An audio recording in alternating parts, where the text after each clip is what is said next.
بسم اللہ الرحمن الرحیم الحمد للہ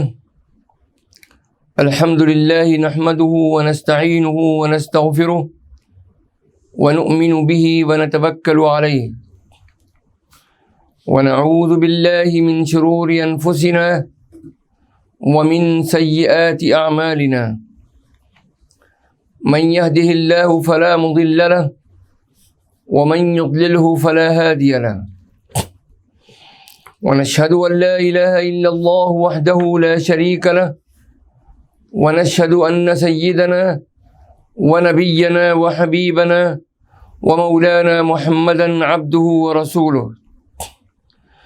صلى الله تعالى عليه وعلى آله وأصحابه وأزواجه وذرياته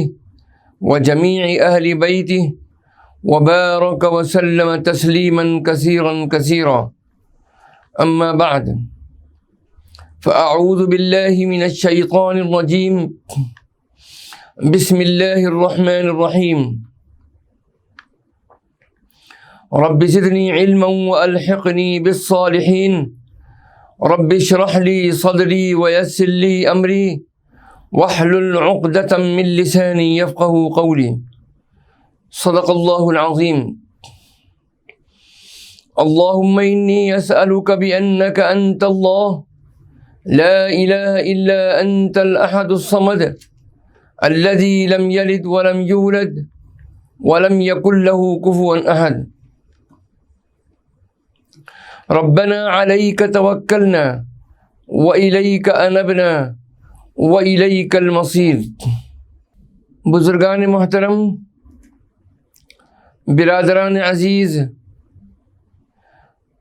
سلسلے کے مخلصین اور ہماری قابل احترام مائیں بہنیں اور عزیز بچیاں، درس معیار السلوک کے سلسلے میں اور اس کے ضمن میں حضرت خواجہ معین الدین چشتی رحمۃ اللہ علیہ کا ذکر خیر جاری ہے، اور آج یہ اس کی 10ویں قسط پیش خدمت ہے۔ گزشتہ 9 قسطوں کے اندر ہم نے حضرت خواجہ معین الدین چشتی رحمۃ اللہ علیہ کے حالات زندگی اور ان کے اجلہ خلفاء رحمۃ اللہ تعالی علیہم اجمعین کا ذکر خیر، اور آپ کے شیوخ کا ذکر خیر، اور اس زمانے کے حالات اور آپ کی تصانیف اور آپ کے دعوتی عمل اور آپ کی دعوتی جد و جہد پر ہم نے تفصیلی روشنی ڈالی،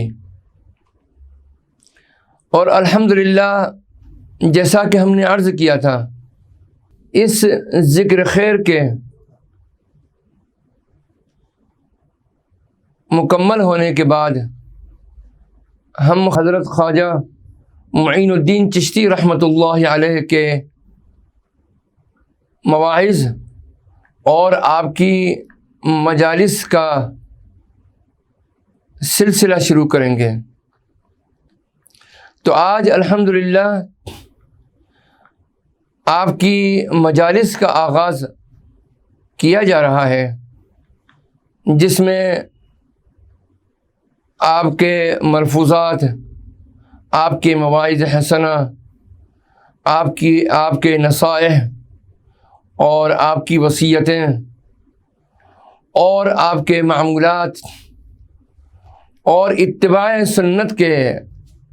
آپ کے اہتمام کے متعلق مختلف پہلوؤں پر روشنی ڈالی جائے گی، خصوصیت سے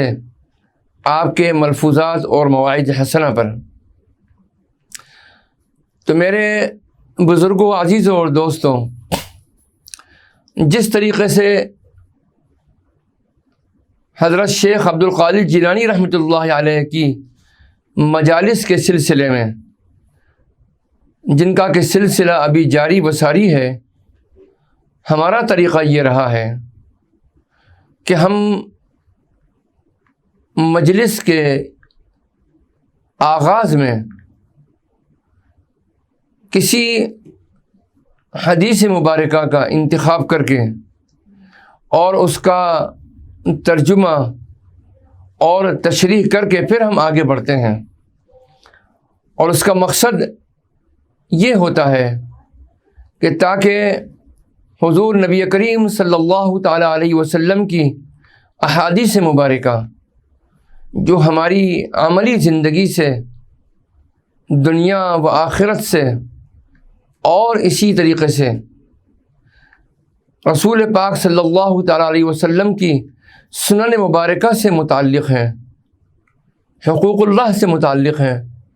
حقوق العباد سے متعلق ہیں، جن سے کہ سنتوں کی اہمیت کا بھی پتہ چلتا ہے اور دنیا سے بیزاری اور آخرت کی طرف رغبت اور میلان، اللہ تعالیٰ کی محبت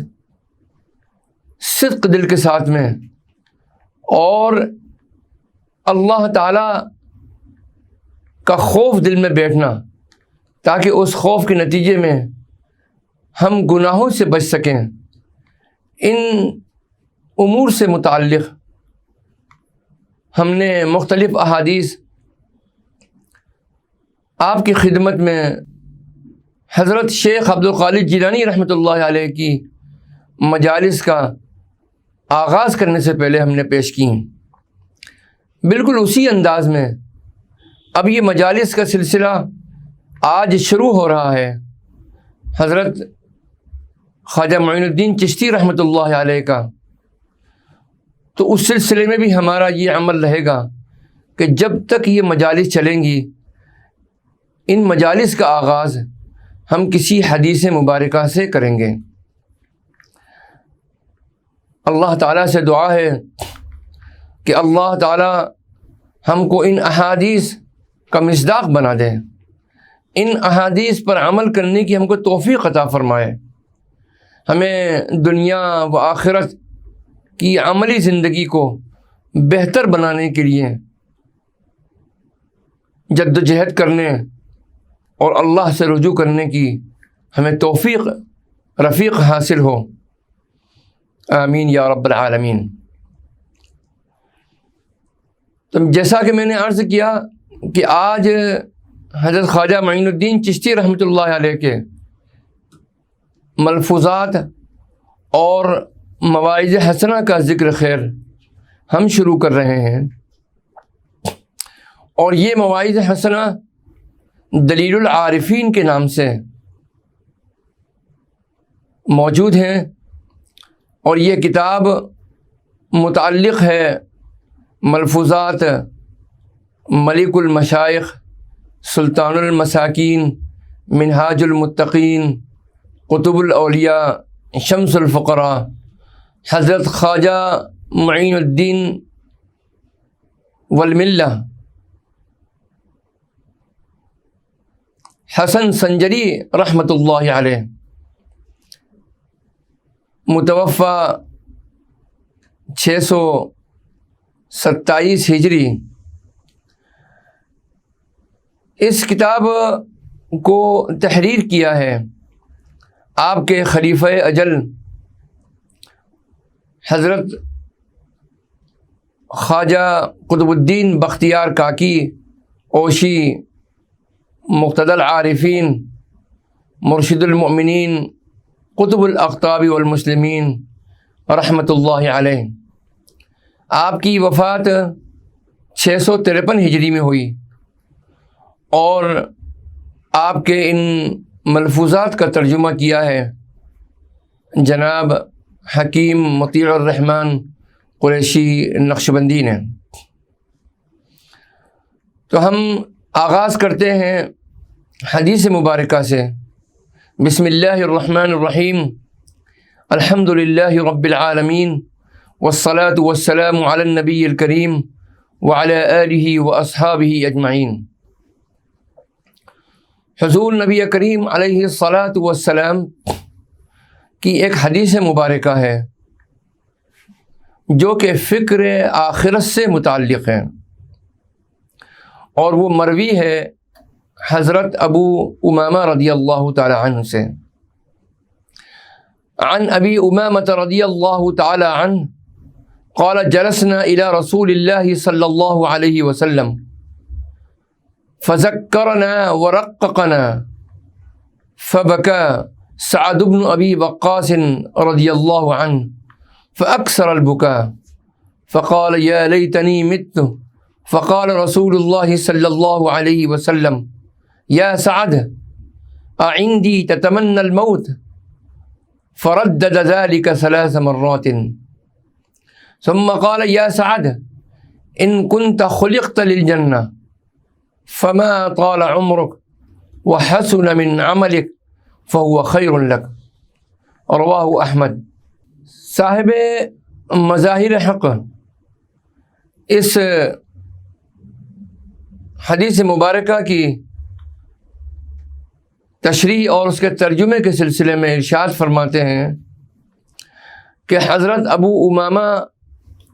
رضی اللہ تعالی عنہ سے روایت ہے کہ نبی کریم صلی اللہ تعالی علیہ وسلم کی طرف ہم متوجہ ہو کر بیٹھے تھے، بس آپ صلی اللہ تعالی علیہ وسلم نے ہمیں نصیحت کی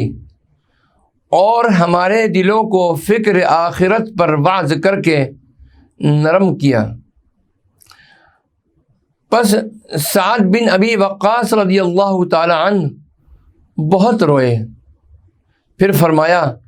کاش میں لڑکپن یعنی جوانی میں ہی مر جاتا اور گنہگار نہ ہوتا اور آخرت کے عذاب سے نجات پا لیتا۔ آپ صلی اللہ علیہ وسلم نے ارشاد فرمایا کہ اے سعد، کیا تو میرے سامنے مرنے کی تمنا کرتا ہے؟ پھر آپ نے اس کو 3 بار دہرایا، پھر فرمایا اے سعد، اگر تمہیں اللہ نے جنت کے لیے پیدا کیا ہے تو جس قدر تمہاری عمر لمبی ہوگی اور تمہارے اعمال بھی اچھے ہوں گے تو وہ تمہارے لیے بہتر ہے۔ اس حدیث پاک سے معلوم ہوتا ہے کہ آپ صلی اللہ تعالی علیہ وسلم نے حضرت سعد بن ابی وقاص رضی اللہ تعالی عنہ کو موت کی آرزو کرنے سے منع فرمایا اور ارشاد فرمایا کہ میرے ہوتے ہوئے موت کی آرزو کرنا کسی بھی طرح بہتر نہیں ہے، کیونکہ میرے جمال باکمال کا نظارہ کرنا اور میری محبت کا شرف حاصل کرنا تمہارے لیے ہر نعمت سے بہتر ہے۔ سبحان اللہ، سبحان اللہ۔ پھر آپ ارشاد فرماتے ہیں تو پھر تم کیوں کر، یعنی تشریح میں اس کا مفہوم یہ ہے کہ تو پھر تم کیوں کر موت کی تمنا کرتے ہو، اگرچہ تمہیں مرنے کے بعد درجات اور نعمتیں حاصل ہوں۔ الغرض میرے چہرے مبارک کی طرف دیکھنے کو کوئی نعمت نہیں پہنچ سکتی کہ یہ دنیا میں ایک نقد جنت ہے۔ ایک درویش سے کسی نے پوچھا کہ مومن کو جینا بہتر ہے یا مرنا؟ انہوں نے جواب دیا کہ زمانہ نبوت میں جینا بہتر تھا اور اب اس کے بعد یعنی آپ صلی اللہ علیہ وسلم کی وفات کے بعد مرنا بہتر ہے۔ اور آخری جملے کے بعد تردید کی شق محذوف ہے، اور وہ یہ کہ وَإِن كُنْتَ خُلِقْتَ لِلنَّارِ فَلَا خَيْرَ فِي مَوْتِكَ وَلَا يَحْسُنُ الْإِسْرَاءُ إِلَيْهِ، یعنی اگر تو آگ کے لیے پیدا کیا گیا ہے تو مرنے میں کوئی خیر نہیں ہے، اور تیرا موت کے لیے جلدی کرنا بھی اچھا نہیں ہے، یعنی تیرے حق میں بہتر نہیں ہے۔ یہاں اس حدیث مبارکہ کا ذکر اور اس کی تشریح پوری ہوئی۔ اب ہم آغاز کرتے ہیں حضرت خواجہ معین الدین چشتی رحمۃ اللہ علیہ کی پہلی مجلس کا، جو کہ ماہ رجب میں 5 تاریخ کو 514 ہجری میں منعقد ہوئی۔ ماہ رجب کی 5 تاریخ 514 ہجری بروز پنج شنبہ یعنی جمعرات میں کمزور اور ضعیف درویش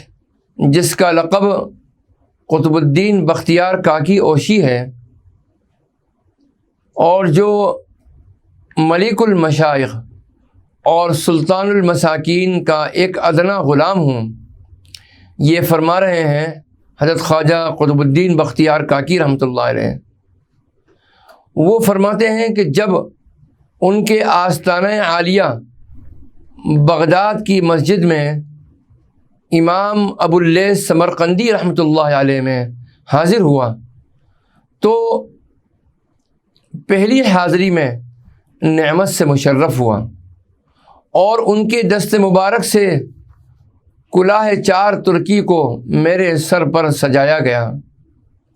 الحمدللہ علی ذلک۔ اس دن حضرت شیخ شہاب الدین محمد سہروردی رحمۃ اللہ علیہ، حضرت شیخ داود کرمانی رحمۃ اللہ علیہ،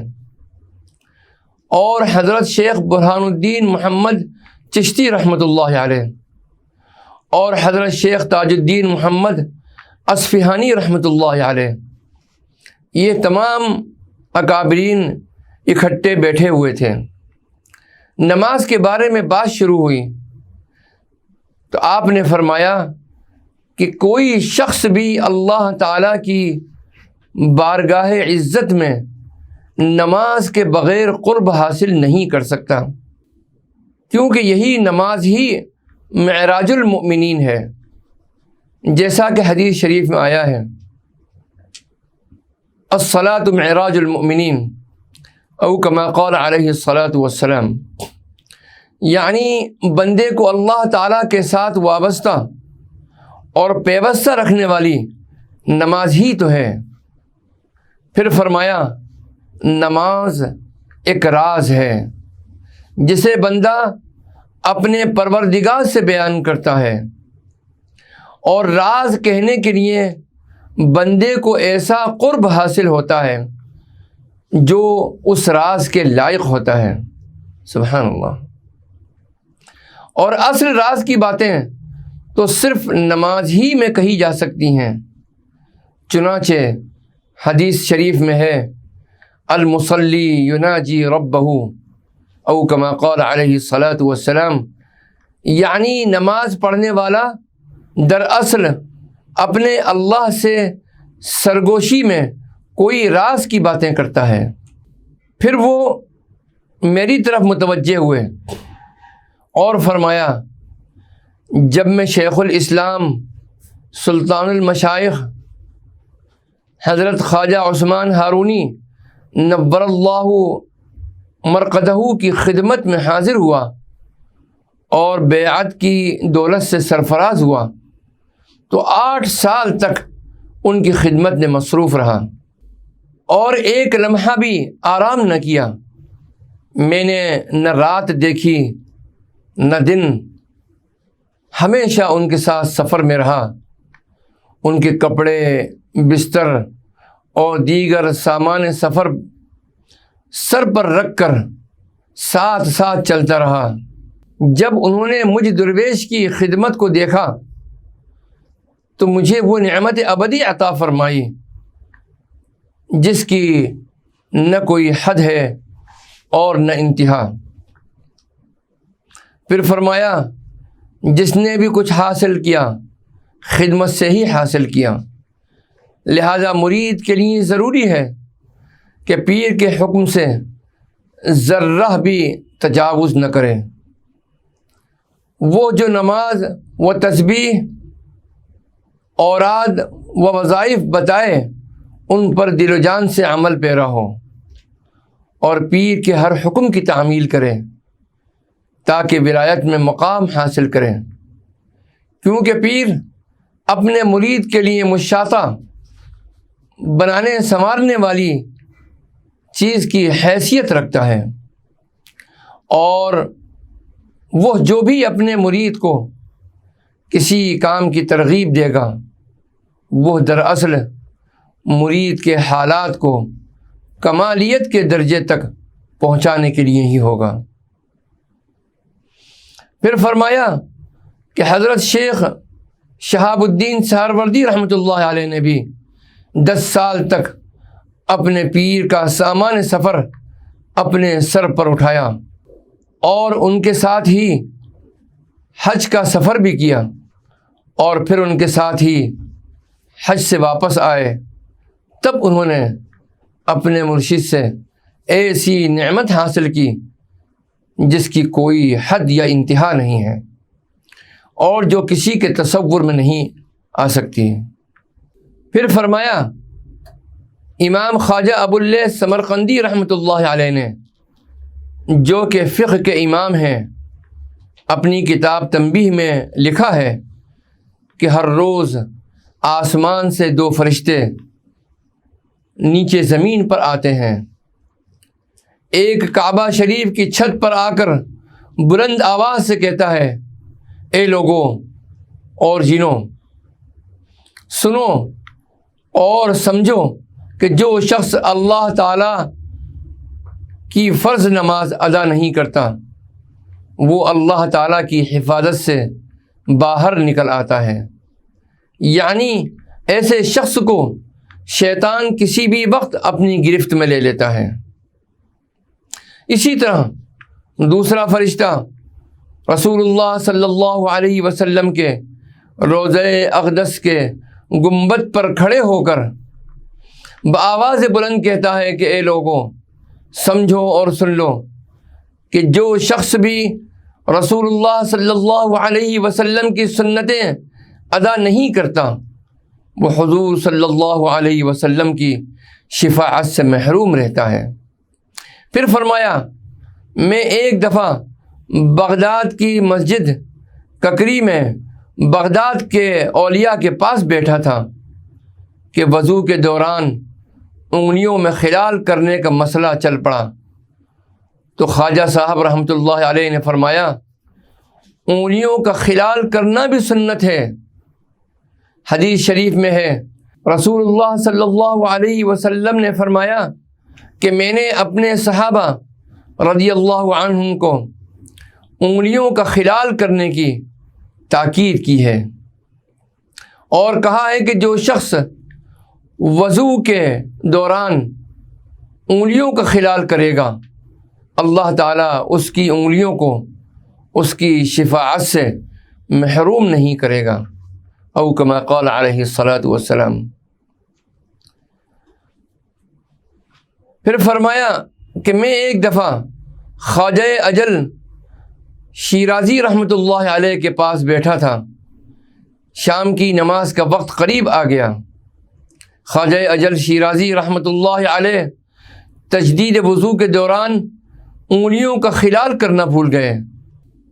ہاتف غیبی کی آواز ان کے کانوں میں آئی کہ اے اجل، دعویٰ تو ہمارے نبی کی دوستی کا کرتے ہو اور پھر اس کے امتی بھی بنتے ہو، مگر اس کی سنت کے تارک بھی ہوں۔ اس کے بعد خواجہ اجل شیرازی رحمۃ اللہ علیہ نے قسم کھائی کہ اس دن سے لے کر اپنی وفات تک میں نے رسول پاک صلی اللہ تعالیٰ علیہ وسلم کی کسی سنت کو ترک نہیں کیا۔ پھر فرمایا ایک دفعہ میں نے حضرت خواجہ اجل شیرازی رحمۃ اللہ علیہ کو بہت متفکر اور پریشان دیکھا۔ میں نے پوچھا جناب کیا بات ہے؟ انہوں نے فرمایا کہ میں اس دن سے جس دن کہ میں نے وضو کرتے وقت انگلیوں کا خلال نہیں کیا تھا، حیرت میں ہوں کہ میں کل بروز قیامت سرور کائنات صلی اللہ تعالیٰ علیہ وسلم کو اپنا منہ کیسے دکھاؤں گا۔ لا الہ الا اللہ۔ پھر فرمایا کہ صلاۃ مسعودی میں حضرت ابو ہریرہ رضی اللہ تعالیٰ عنہ کی روایت سے لکھا ہے کہ وضو میں ہر عضو کو 3 بار دھونا سنت ہے۔ رسول پاک صلی اللہ علیہ وسلم نے فرمایا کہ ہر عضو کو 3 بار دھونا میری بھی سنت ہے اور مجھ سے پہلے پیغمبروں کی بھی سنت ہے، او کما قال علیہ الصلاۃ والسلام۔ پھر فرمایا وضو میں اعضاء کو 3 بار سے زیادہ دھونا ظلم ہے۔ اس کے بعد فرمایا کہ خواجہ فضیل عیاض رحمۃ اللہ علیہ نے وضو کرتے وقت ہاتھوں کو صرف 2 بار دھویا اور تیسری بار دھونا بھول گئے اور نماز پڑھ لی۔ اسی رات حضور رسالت مآب صلی اللہ علیہ وسلم کو خواب میں دیکھا۔ آپ صلی اللہ علیہ وسلم نے فرمایا تعجب کی بات ہے کہ وضو کرنے میں تم سے ایک کمی واقع ہو گئی ہے۔ خواجہ فضیل عیاض رحمۃ اللہ علیہ ڈر کر خواب سے بیدار ہو گئے اور نئے سرے سے کفارے کے طور پر وضو کیا اور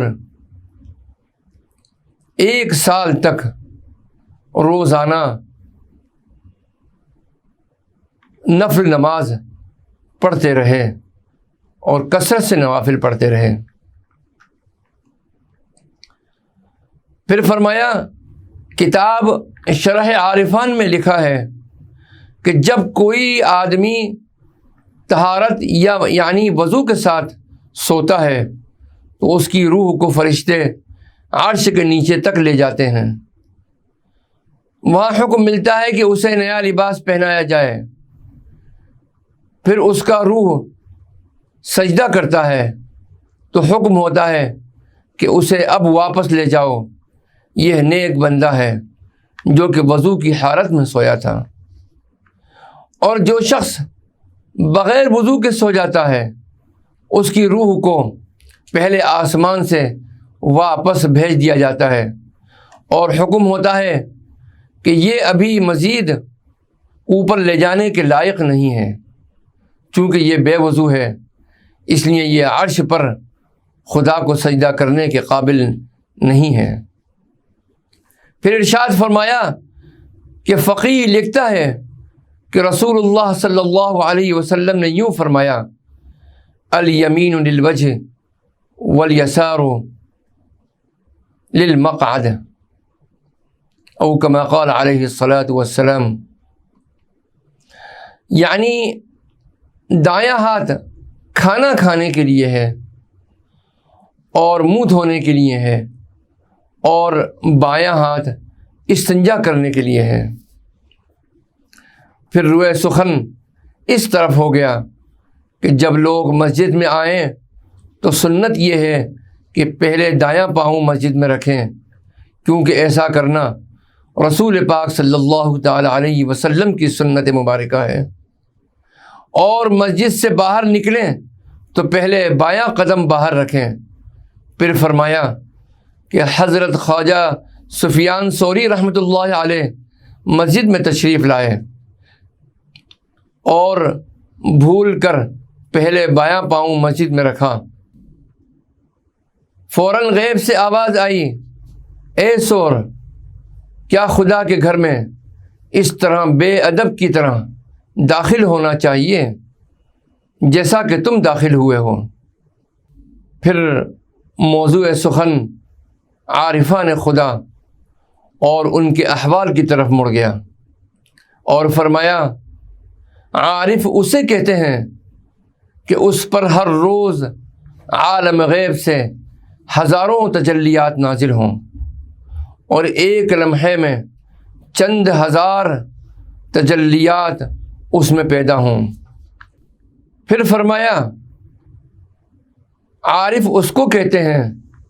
کہ تمام عالموں کو جانتا ہو اور محبت کے تمام اسرار کا جواب دے سکتا ہوں، اور جو ہر وقت معانی کے سمندر میں تیرتا ہو اور اللہ تعالیٰ کے اسرار و انوار کے موتی باہر نکالتا ہوں، اور پھر ان موتیوں کو قدر شناس جوہریوں کے سامنے پیش کرتا ہوں، اور جب قدر شناس جوہری ان موتیوں کو دیکھتے ہیں تو انہیں پسند کرتے ہیں۔ جان لو کہ حقیقی عارف یہی ہوتا ہے۔ اس کے بعد اسی ضمن میں مزید فرمایا کہ عارف ہمیشہ عشق کے ولولے میں رہتا ہے اور اللہ تعالیٰ کی قدرت کی تخلیق میں حیران رہتا ہے۔ اگر وہ کھڑا ہے تو اس حالت میں بھی اپنے محبوب حقیقی کے خیال ہی میں ہوتا ہے، اور اگر وہ بیٹھا ہے تو پھر بھی اپنے دوست کے ذکر میں ہوتا ہے، اور اگر وہ سویا ہوا ہو تو پھر بھی اپنے دوست کے خیال میں متحیر ہوتا ہے، اور اگر وہ بیداری کی حالت میں ہو تو پھر دوست کے حجاب عظمت کے ارد گرد طواف کرتا رہتا ہے۔ یہاں محبت سے مراد محبت حقیقی ہے، عشق حقیقی ہے، اور دوست سے مراد اللہ تعالیٰ کی ذات گرامی ہے۔ اللہ تعالیٰ ہمارے اندر اپنی سچی محبت پیدا فرما دے، ہمارے دلوں کے اندر اپنی محبت اور معرفت کی نعمت و دولت سے ہم کو مشرف فرما دے۔ وآخر دعوانا ان الحمد للہ رب العالمین، والصلاة والسلام علی النبی الکریم، والسلام علیکم ورحمۃ اللہ وبرکاتہ۔ بسم اللہ الرحمن الرحیم۔ اللہم صلی علی سیدنا و مولانا محمد وعلی آل سیدنا و مولانا محمد وبارک وسلم۔ اللہم انت السلام ومنک السلام، تبارکت یا ذا الجلال والاکرام، ربنا علیک توکلنا وإلیک انبنا وإلیک المصیر۔ باری تعالی حضرت خواجہ معین الدین چشتی رحمۃ اللہ علیہ، اے اللہ قیامت تک ان کی قبر پر اپنے انوار اور برکات کی بارش فرما دیں۔ اے اللہ اپنے انوار و برکات سے جو کہ ان کی قبر مبارک پر نازل ہو رہے ہیں، اے اللہ ہمیں، ہماری نسلوں کو، پوری امت مسلمہ کو اے اللہ فیض یاب فرما، پورے عالم کو روشن منور فرما۔ اے اللہ ان کی نسبت باطنی میں جمیع اسرار و کمالات کے اے اللہ ہمارے دلوں کی طرف، اے اللہ ہمارے اہل و عیال کے دلوں کی طرف، اے اللہ ہمارے سلسلے کے تمام ساتھیوں مرد اور خواتین کے دلوں کی طرف، اے اللہ پورے امت مسلمہ کے تمام نوجوان بچوں اور بچیوں، بوڑھوں اور بہنوں اور ماؤں، سب کے قلوب کی طرف اے اللہ ان کی نسبت باطنی میں جمیع اسرار و کمالات کے منتقل فرما دے۔ اے اللہ تو ہم سب پر اپنا فضل خصوصی فرما، کرم فرما، رحم فرما۔ وصلی اللہ تعالی علی خیر خلقہ سیدنا محمد وعلی آلہ واصحابہ اجمعین برحمتک یا ارحم الراحمین۔